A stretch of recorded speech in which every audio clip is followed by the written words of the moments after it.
But if we follow that logic, if it's only a question of mathematics, then it would be even better to be raised in a 3-parent family. So why don't we have multiple marriages? Why can't a man have 2 wives, or a wife have 2 husbands? Or perhaps we could have 3 men being married together, or 3 women being married together. Wouldn't that be better? Isn't 3 better than 2 and 2 better than 1? We use the language single-parent families to conceal the truth of the problem. And what we mean by single-parent families, what we mean 95% of the time, is a fatherless home. That's what we mean. And we argue. Dr. Phil is going to take this little girl that started this program talking about a 15-year-old girl who's out selling herself as a prostitute, running away from home on multiple occasions, already invested a couple $100,000 in trying to give her psychiatric care, some sort of care. Now they're going to give her another dose. That ain't going to work. What the child needed was a father. And nobody even wants to talk about that.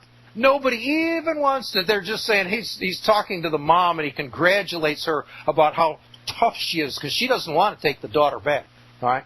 This mother in this case that was on television tonight, she doesn't want to take the daughter back because she knows the daughter will leave right away. But the daughter incidentally is pregnant, 15 years old, prostitute, pregnant. She does not have AIDS. She hasn't picked up any sexually transmitted diseases, but she is pregnant.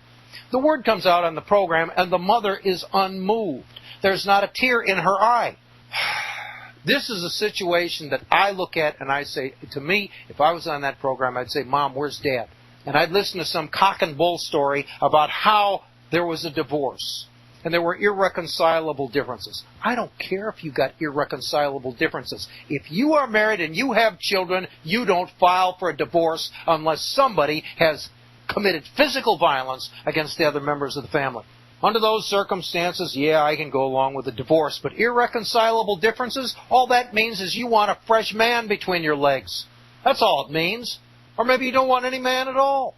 But what it ultimately means is somebody is saying, I don't give a damn about my oath to God, and I don't give a damn about the welfare of the children, and I don't give a damn about the welfare of my spouse. I want what I want.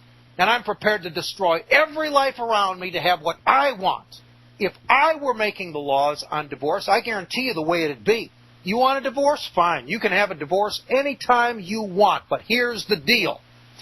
If you file for a no-fault divorce, if you don't have cause, that you can demonstrate and prove that the spouse has been physically abusive, sexually abusive, whatever, if all you got is irreconcilable differences, you want a no-fault divorce, I understand that, and I don't care whether it's man or woman.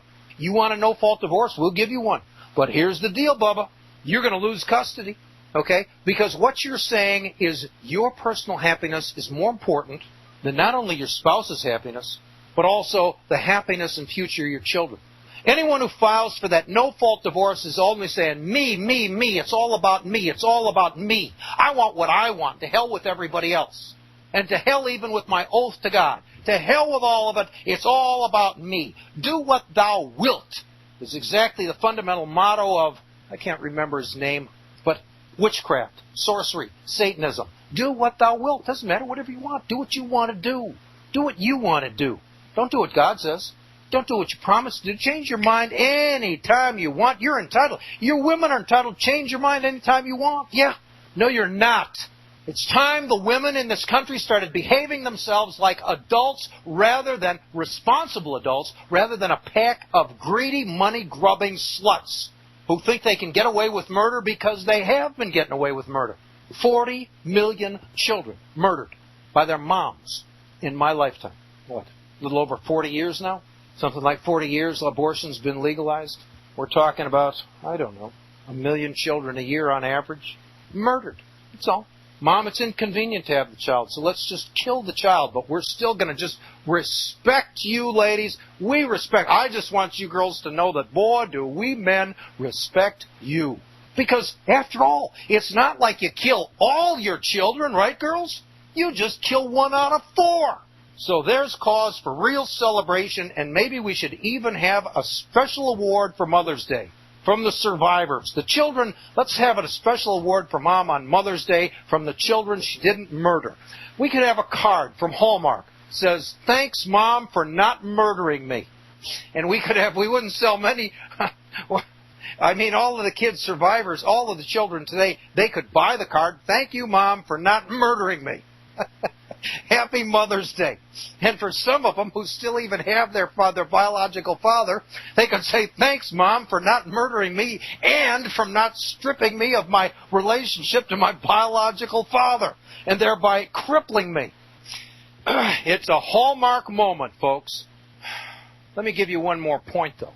And in all of this, you've got to recognize that from an historical, a biological perspective, women are the most valuable member of the species.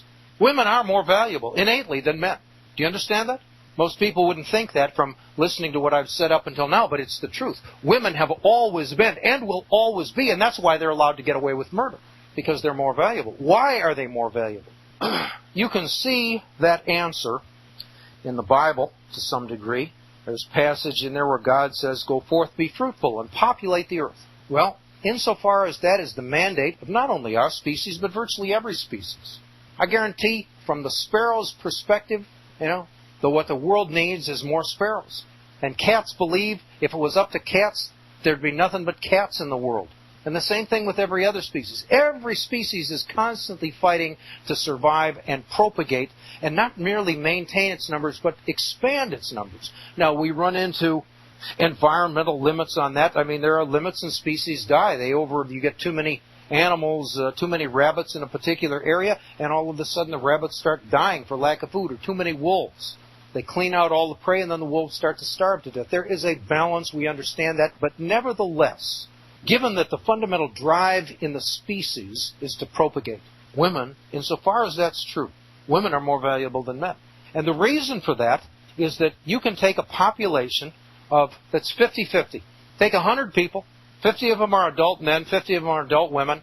How large, what can the population be a year from now?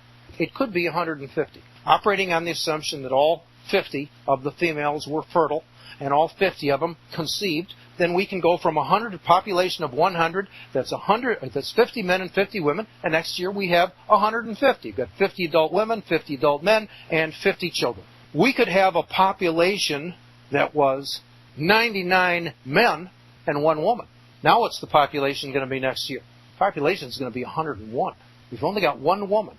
We've only got 1 vagina, only 1 birth canal, only 1 set of ovaries, only 1 fertile womb. And it is for this reason, the fertile womb is the bottleneck in reproduction. And having the fertile womb is the reason why women have always been favored. Huh? It's the reason why people opened the doors and carried the packages and treated women with courtesy. Why? Because women, if they didn't give birth. And even when they did, birth extracted a terrible price. 100 years ago, women died much earlier than men. 200 years ago, a woman's life expectancy was maybe 30 years. The rigors of childbirth killed women. And men went on to live an extra 20, 25 years. And children wound up being raised by their fathers. And the first wife would die and he'd go out and marry another one. It was the nature of our species. But men have advanced a medical establishment that's able to protect women and keep them from dying in childbirth. And on top of that, they've advanced a situation where women now, thanks to the pill, they don't have to have children. They can be contenders all their lives, baby. You can be looking good. You don't have to have children. But what's happening? The society is dying. Well, the point I'm trying to make, and I'm going to run out of time before I can make it adequately, is that women have always been more valuable than men. Again, we used the example of 99 men and 1 woman. 1 woman. You're only going to have a population of 101 next year. You could have a society, however, of 99 women and just 1 man. I guarantee you the 1 man can impregnate 99 women. With 1 man and 99 women, the society, imagine a little tribe. That tribe can be doubled in size by next year. 1 man, that's all it takes. This is the reason why men were historically the disposable members of our society. They were the ones who went off to war. They're the ones who worked in the coal mines. They're the ones who risked dangers outside of the tribe because we didn't need them. But today we live in a society where women aren't giving birth. And insofar as they're not, their value has been diminished enormously. They have become essentially a collection of dead holes. They are sperm receptacles. If you're on the pill, you're a sperm receptacle. That's what you are. Women complain, men treat me like a sperm receptacle. Yes, that's what you are.